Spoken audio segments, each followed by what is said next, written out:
की जसं कर्मचाऱ्याला डीए मिळतो दरवर्षी वाढतं, त्याचं इन्क्रिमेंट वाढतं, तसं माझं स्वतःचं उत्पन्न दरवर्षी 5% 20% वाढलं पाहिजे. 20% वाढलं तर दर 5 वर्षाला दुप्पट होईल. कर्मचाऱ्याला तेवढंच मिळतं.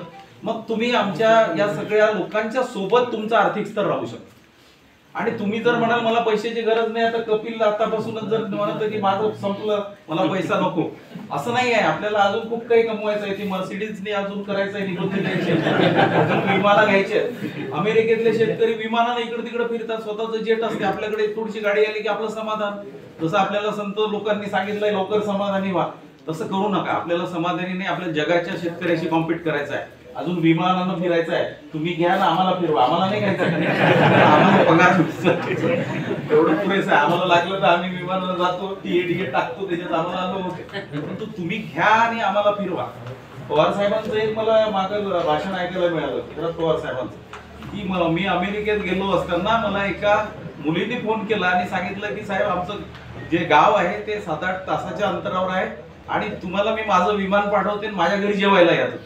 तेव्हा त्यांना जो आनंद झाला कृषी मंत्री म्हणून, की बा माझ्या मतदारसंघातली मुलगी मला सांगते की विमानानं माझ्याकडे या, जेवायची व्यवस्था मी करते आणि मीच विमान पाठवते तुम्हाला घ्या. तर तसं तुम्ही ते आणखी प्रगती करा ना, आम्हाला फिरवा त्याच्यामध्ये. तर त्याच्यामध्ये आमच्या कामाचं समाधान, आमचं तर आयुष्य आम्ही आता घालवलं. आम्ही शेती केली असती, मला तर वाटते मी रेशीम शेती केली असती तर मी आता रेशीम शेती करू शकत नाही. आता माझं जवळपास आता रिटायरमेंटला आलो. आता माझे मुलं जे आहेत ते करतील कदाचित. किंवा तुम्ही आता आम्हाला पुढच्या स्टेजला न्या, रिलिंग साठी मदत करा. रिलिंग युनिट आपण स्थापन करू. 1-2 कोटी रुपये टाकतो मी आणि माने साहेब, काही प्रॉब्लेम नाही. आणि आम्हाला तुम्ही ट्रेनिंगसाठी अशा ठिकाणी घेऊन जा की जिथं आम्हाला ते योग्य ट्रेनिंग मिळेल आणि या लोकांच्या कामाला मदत होईल. आता तुम्ही 300-400 शेतकरी आहात, जिल्ह्यात 2-3 लाख शेतकरी आहेत.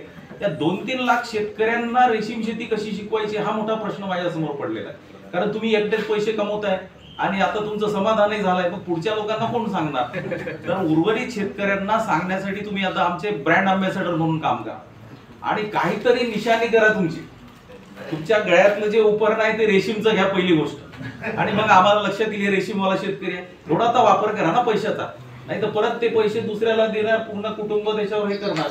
काहीतरी निशाणी करा. जसं पक्षाचे भगवे वगैरे आहेत ना, तसे भगवे का घ्या ना, कोणतेही घ्या, पण रेशमी असं ओळखून पडलं पाहिजे की रेशीम शेतकरी. तर याचा प्रचार होईल. आणि मला असं वाटतं शासनासाठी सुद्धा मला एक सूचना अशी वाटते, प्रत्येक जिल्ह्यामध्ये जसे खादी भंडार आहे तसे रेशीम भंडारचं तुम्ही निर्माण करा. मोदीजी जसं सांगतायत की एक तरी खादीचं ते उपकरण ठेवा, नाही तर रुमाल तरी घ्या. तसं कोणीतरी तुम्ही आणि आपण सांगतो की रेशीमचं उपकरण वापरा. कारण त्याशिवाय आपण वापरल्याशिवाय लोकांना माहित होणार नाही. ठीक आहे, साडी घेतली तर फार चांगलं आहे, पण साडी किंमत फार महाग आहे. येवल्याला गेलो होतो, तुमचं रेशीम संचालनालय ते साडीचं आहे, तिथं गेलो आणि त्यांना विचारलं सगळ्यात भारी साडी मला दाखवा. साहेब म्हणे 2 लाखाची आहे. मला हे घेणं तर कठीण आहे, योगायोगाने एकटाच होतो त्याच्यामुळे परत त्यांनी म्हणजे 2 लाखाची तर नाही, पण आज 1 लाखाची आहे, मी तुम्हाला दाखवतो. मग म्हटलं ठीक आहे दाखवा मला. मी बघितली, मला असं काही फारसा फरक वाटला नाही, परंतु म्हटलं हिची किंमत 1 लाख आहे म्हटल्यानंतर याला घेणारी जी महिला असेल ती किती म्हणजे लकी असेल. तर आपल्याला ती साडी दाखवण्याची व्यवस्था तरी जिल्हा स्तरावर करा. तसं काही झालं एखादं सेंटर, खादी सेंटर सारखं सिल्क सेंटर जर आपण इथं राज्य स्तरावर उभारलं प्रत्येक जिल्ह्यामध्ये, कारण सिल्कचा वापर करावा लागेल. कॉटनचा मोठ्या प्रमाणावर वापर करतो, कापूस आणि रेशीम हे 2च अशा वस्तू आहेत की जे वस्त्र निर्मितीसाठी वापरल्या जातात. आता ते कमी पडते म्हणून ते सगळं रेयॉन, पॉलिस्टर ते सगळं आलंय आणि ते आपल्या पुढे चाललंय, तेच पैसे कमवून राहिले. बरोबर आहे की नाही?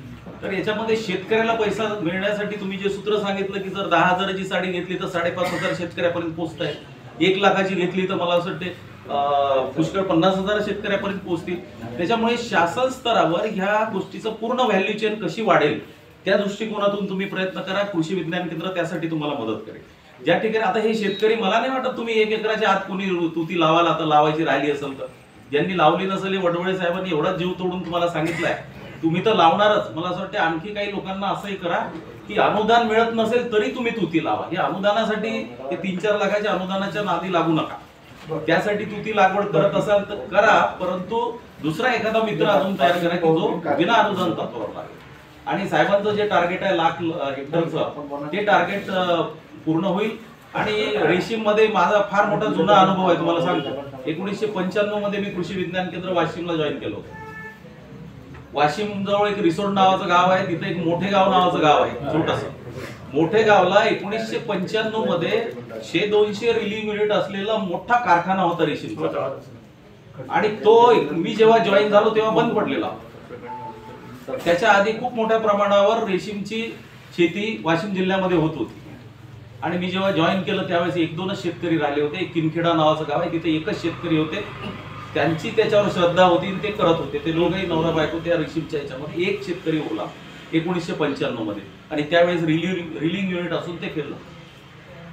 तर ते रिलिंग युनिट फेल झाल्यानंतर मी ज्या कृषी विज्ञान केंद्रात जॉईन केलं त्याचे अध्यक्ष जे होते माजी खासदार अनंतराव देशमुख साहेब, माजी अर्थ राज्यमंत्री, त्यांनी मला सांगितलं की शेळके तुम्ही काय करा, ही रेशीमची जी काही फॅक्टरी आहे याच्या तपासणीसाठी सचिव येणार आहेत, सेक्रेटरी येणार आहेत त्या विभागाचे, आणि तुम्ही याचा अभ्यास करून आम्हाला सांगा की त्यांना काय बोलावं. मग त्या संधीमुळे मला समजलं की रेशीम मध्ये काय खाचखळगे आहे.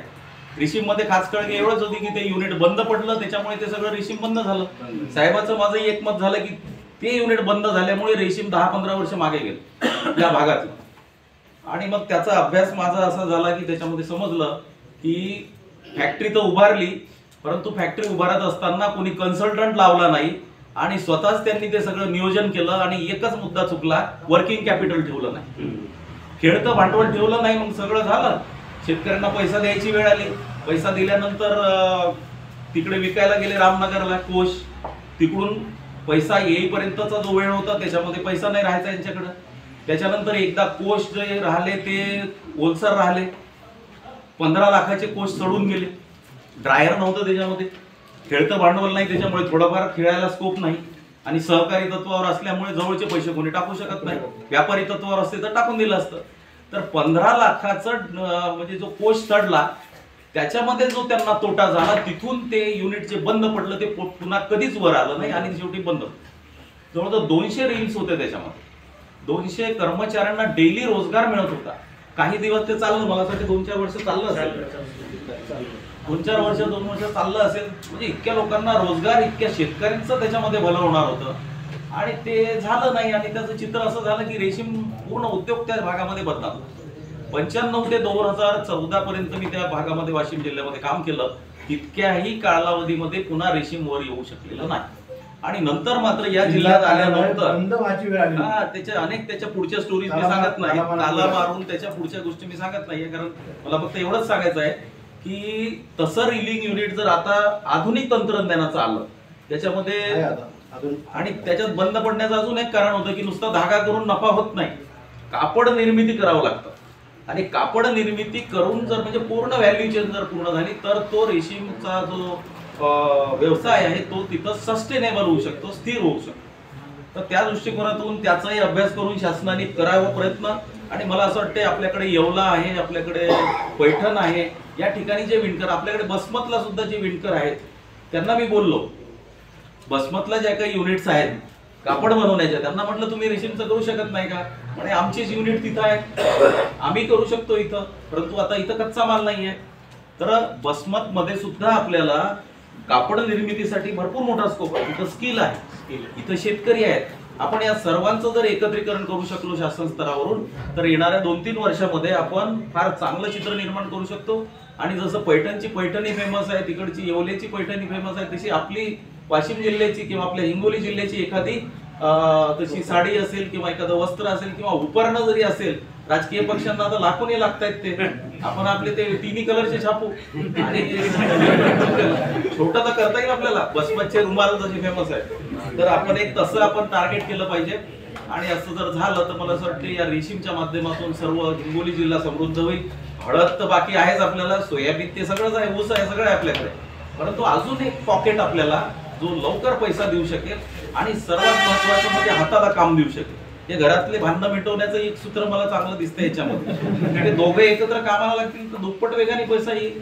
आणि मोदीजींचं जे स्वप्न आहे दुप्पट करण्याचं, त्याच्यामध्ये महिलांचा त्याच्यामध्ये सहभाग असला पाहिजे, तो एक महत्वाचा भाग आहे. आताची जेही कामं आहेत त्याच्यामध्ये महिलांचा सहभाग त्या प्रमाणात कमी आहे, जरी त्या काम करत असतील, परंतु सिरिकल्चरमध्ये सगळ्यात जास्त काम त्यांना मिळणार आहे. तर मी सुद्धा वडवळे साहेबांच्या गोष्टी अधोरेखित करतो किंवा तुम्ही सिरिकल्चर करा आणि अनुदानावरच करा हे न सांगता बिना अनुदानावर करा. आणि त्यासाठी साहेब तुम्ही एखादा ऑनलाईन प्रोग्राम आमच्यासोबत कृषी विज्ञान केंद्राकडे घ्या आणि विना अनुदान तत्वावरच्यासाठी जर तुम्ही प्रमोट केलं ना तर there is equal and opposite reaction. विना अनुदानचं म्हटलं की अनुदान घेतात. कारण मी फार पूर्वीपासून ठिबक आणि तुषार सिंचनावर सुद्धा काम केलं. तुषार सिंचनाचा मी राजस्थानमध्ये अभ्यास केला. सगळ्यात पहिला जिल्हा होता प्लॅस्टिकल्चरचा सीकर जिल्हा, जिथून बलराम जाखड साहेब ऍग्रिकल्चर मिनिस्टर होते. त्या काळात अनुदानाशिवाय स्प्रिंकलर घेत नव्हते लोक. आणि मग आम्हाला वाटायचं की अनुदान द्यायची काय गरज आहे, याचं बिलकुलच पीक येत नाहीये, याने बिना अनुदानाचंही स्प्रिंकलर आणून प्रगती करायला पाहिजे. आणि आज ती स्टेज मला दिसते की आता ठिबकसाठी कोणी वाट बघत नाही, तुषारसाठी कोणी वाट बघत नाही, सगळे घेतात आपापल्या खर्चाने. आलं अनुदान तर ठीक, नाही अनुदान आलं तर ठीक. तसं रेशीमच्या बाबतीतही व्हावं ही अपेक्षा इथं व्यक्त करतो आणि सर्वांचे परत एकदा अभिनंदन करतो. तुमचा आनंद जो आहे असाच वाढत राहू आणि सगळ्यात आनंदी शेतकरी तुम्ही आहात.